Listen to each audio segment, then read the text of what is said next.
Welcome to the first episode of Unpacked, a COVID-19 inspired video interview series where I get the stories behind my favourite new songs. For the first episode, I'm very stoked to have Ella Fence joining me talking about her single Don't Feed the Monster. We talk about all sorts of things on this interview, including the scream sound that was in the studio, how she pretty much wrote and recorded it with her co-writer and producer Brad Hosking in one day. We dive deep into the lyrical content and it was a really great chat. I hope you enjoy. Ella Fence, hello. Hello, how you going? Yes, good, thanks. I'll just turn you up a tiny bit. Cool. So, welcome to the first episode. So what are you up to and where are you? You look like you're in a forest. I'm in a forest. I'm at my mum's house, so I've just dropped in. I made a pie last night. It was my very first time experimenting with pie making. Okay, nice. Which seems to be something that not pie making as a standalone, but definitely going on different cooking adventures has been something that I've been doing through isolation. Nice. Much like a lot of other people who have never taken an interest in cooking in their lives and usually eat out all the time. So I made a pie and dropped it off to Mum. Oh, perfect. And made myself like a little mini one as well last night that I have already eaten. So I'm here. That's where I am. And how are you keeping busy? I see you posting a lot of stuff on social media, like performances and really cool kind of interactions with your fans. Like, how's that going? Oh, thank you. It's going really well. Yeah, I'm really enjoying it. It's been such an interesting time all round. Definitely a lot of adjustment, a lot of getting used to sort of going from, being, having 4 shows a week and being in live music venues and allowed to be, really close to people and to kind of like, being at home all the time. So it was a bit of an adjustment period, but I'm trying to make the most of it and keep up that live element by, having the live streams every Saturday and I've been learning covers for fans and things like that. So kind of like keeping active and keeping people engaged in sort of different interesting ways that I haven't really had the opportunity to do before now. So just kind of making the most of the situation that we find ourselves in at the present day. That's all we can do, hey, yeah. Well, it seems like from your social media presence, you are using that platform fairly well and good on you. Thank you. Well, so let's just get straight into it, I suppose. Like, I'll give you a bit of a summary of what we're going to do today. Like, it's all going to be about Don't Feed the Monster, mostly, Perfect. I suppose. And I've got a couple of excerpts from the song that I've cut up, and I want to kind of talk about some intricate parts of the song. Awesome. And you said you might be interested in having a bit of a sing, so are you ready? Are you ready to unpack Don't Feed the Monster? Sure, let's do it. Okay. So let's we'll start at the very beginning. Like, I just want a bit of background on this song. Like, how did it come about? Where were you when you wrote it? How did it first start? That's a great question. I wrote it in the studio at Blind Boy Studios with Brad Hosking on the Gold Coast.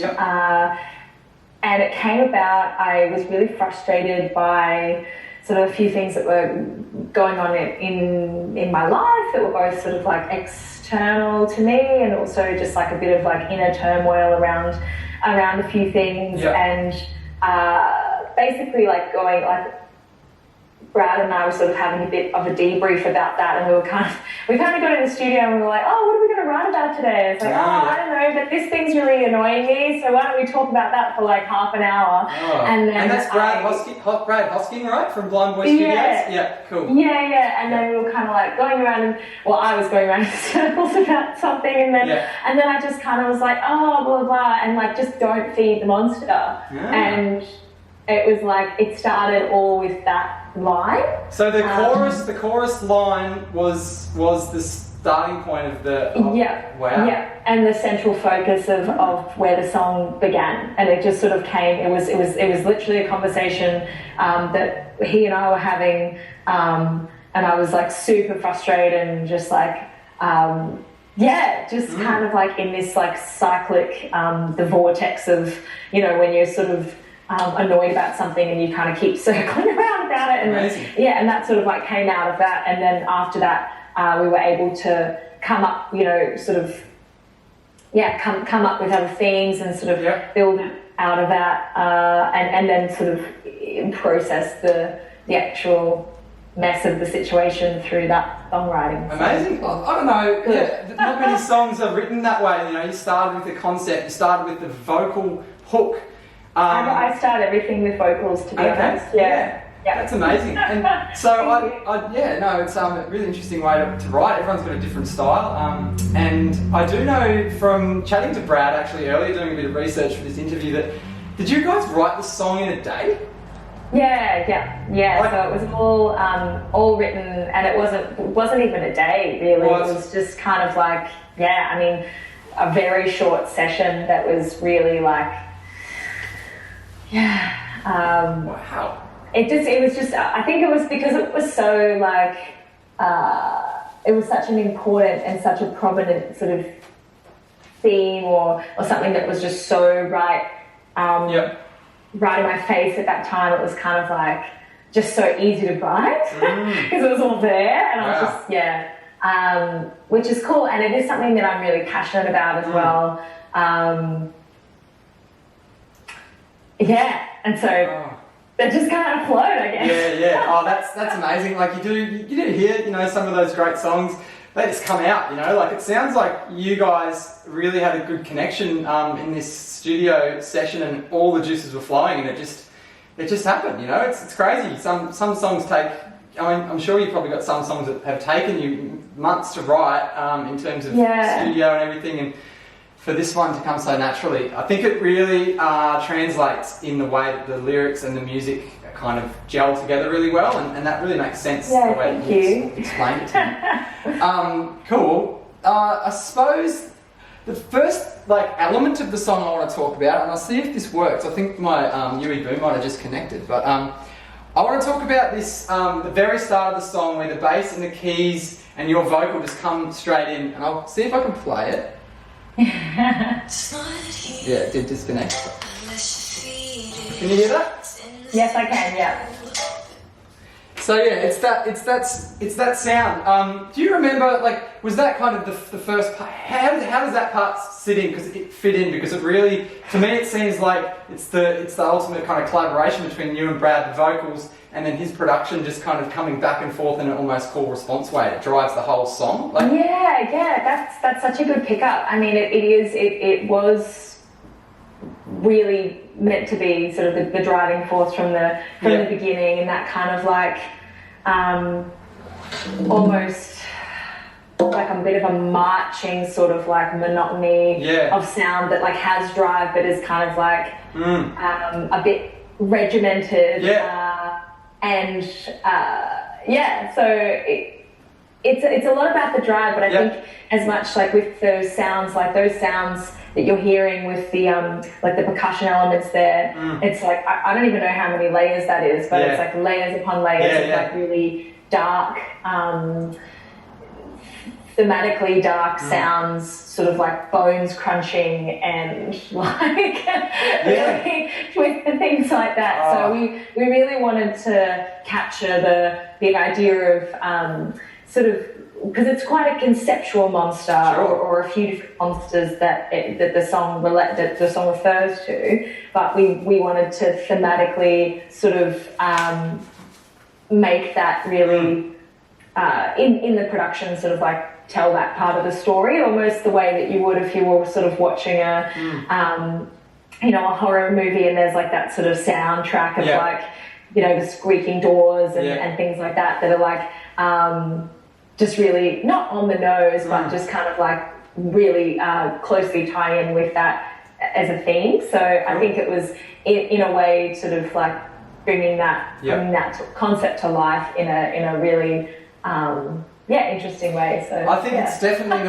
the way you're explaining it there. It brings imagery to whenever I hear the song, I see stuff. Yeah. Like, you know, it's like cinematic almost. Like it's got this. And you can imagine sort of like a monster, and it's a bit creepy, and it's kind of like a bit obscure in the beat of it. So it's like, is something creeping up on you? It kind of creates really works. The tension. Nice cool. Well, that kind of answers that, and leads me into like the other favourite part of the song, which is the bridge. So the bridge, for people who don't know what a bridge is, I only just learned recently, but now I hear them in all the songs that I listen to, and it's the change. You know, it's the moment where the listener wants to be fascinated by something else. And then it leads usually into like one of the last final choruses and kind of sees the song out. So I'll play the bridge of.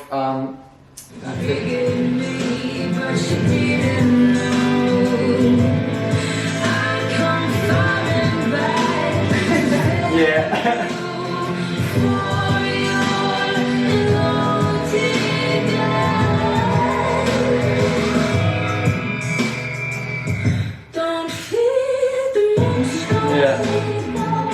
So that's the bridge, and that part has so much going on for it. As I said, it's my favourite part of the song, one of my favourite parts, because it's just right at the right moment. It gets you fascinated, and it introduces that scream. What's that scream? Like, can you remember? That would have been fun in the recording booth, just screaming. It's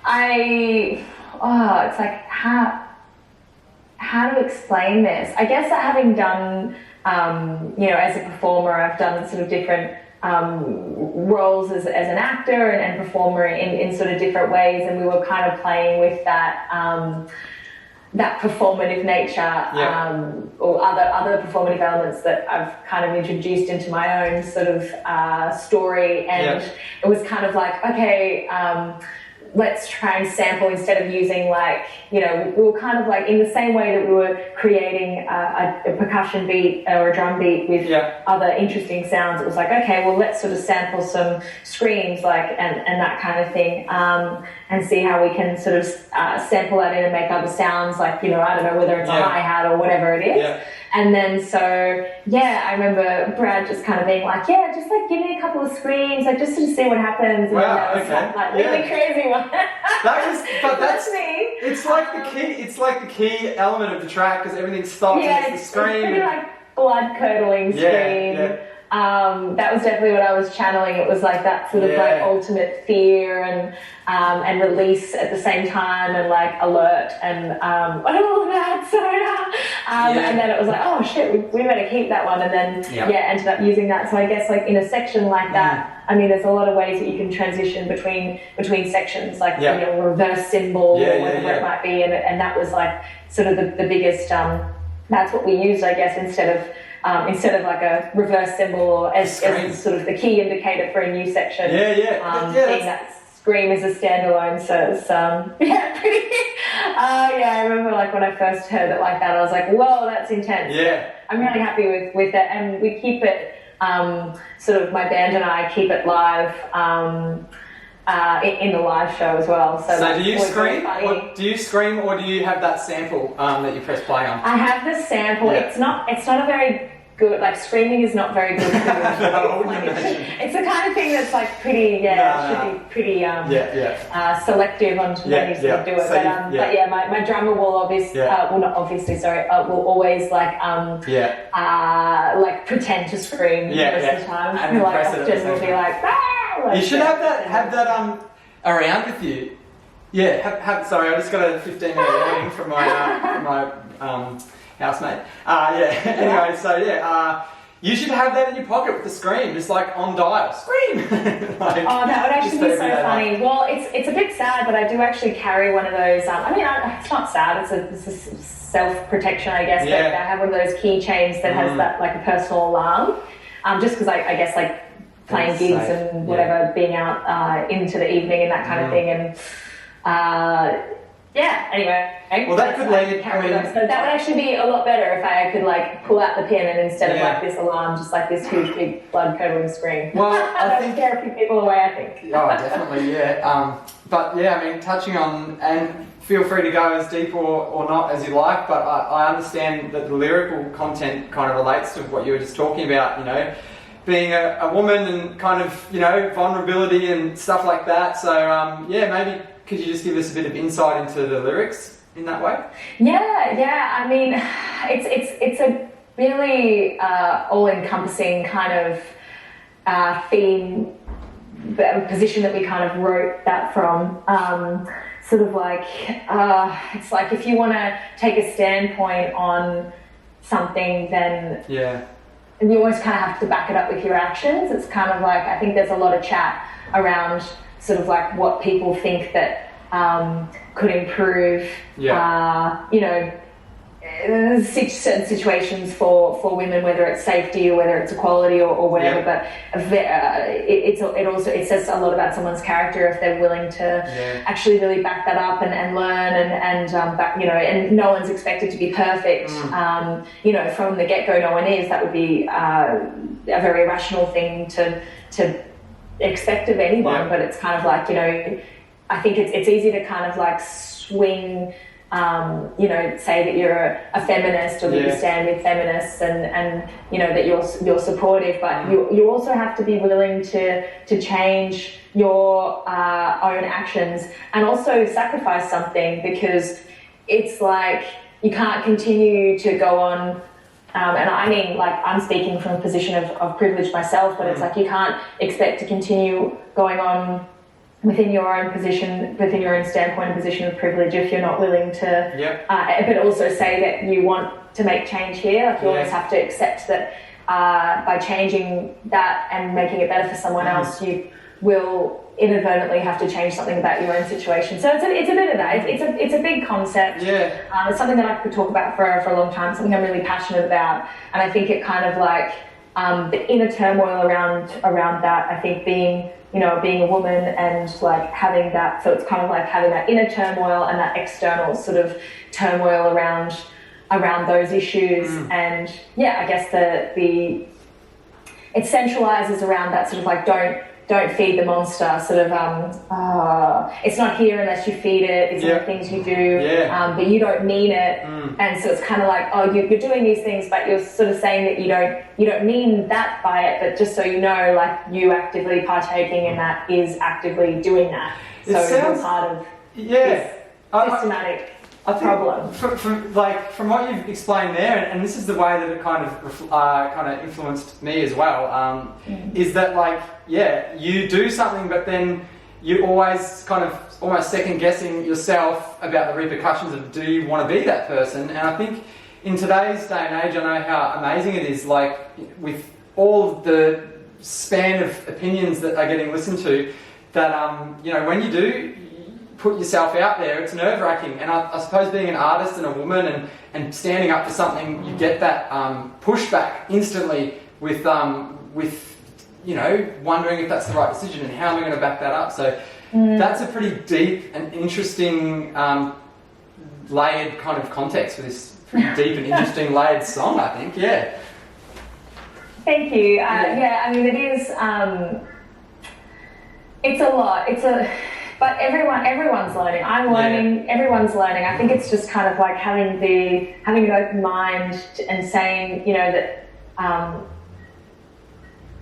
that you're willing to improve and listen and kind of make small incremental changes. But it's not enough to kind of say, you know, make comments about a woman's body and then say that you're supportive of women. You know, things like that. It's like those two polarizing things. Like, you can't do one thing and then say that you're something else. You really have to question, and even if that sort of comes up, and it's all contextual and it's usually conversational when you're kind of like in different situations, and it's like, but you really like, you're just, if you're not sort of fighting against those kinds of conversations and that kind of narrative, then you're part of the problem. You really are. Like, if you're going to say one thing but do another. I know that sounds so simple, but it's a lot harder, I think, when you kind of feel like you have these values and beliefs, and then you kind of put out into the world, into a societal framework, which you want people to like you,